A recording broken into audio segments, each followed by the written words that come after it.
the things that differentiates us here at Home Encounter is that we have a dedicated maintenance staff. Tenants will call into the office or submit an online request for repair, and that request will go to one of our maintenance coordinators, who will then determine the validity of the request, contact the tenant to vet out any issues or questions they may have before we send out a vendor. Then one of our preferred vendors will go out to the site, assess the problem, and get back to us with a bid or a quote if needed to do that repair.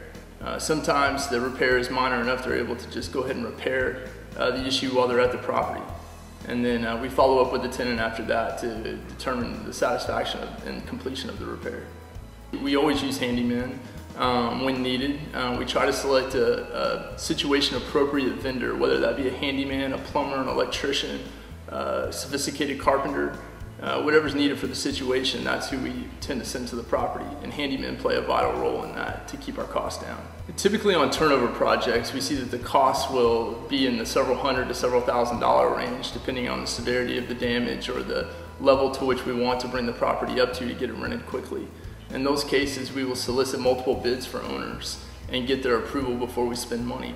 Our typical threshold is $300 according to our property management agreement, and we'll solicit approval for anything over $300. Our lease states that tenants are responsible for all repairs, minor repairs, under $200. That doesn't cover a whole lot these days when you're talking about repairing an apartment.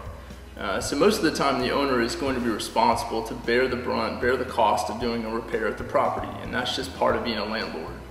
There are some repairs that must be done that are definitely caused by tenant negligence or tenant damage to the property. And for those, we bill the tenant and try to collect as diligently as we can those fees to recoup them for the owner. In a case where we can't recoup those fees, that money can be taken from the security deposit at the end of the lease. The ultimate responsibility does lie with the owner to make sure the property is consistently kept in a rent-ready or occupiable condition.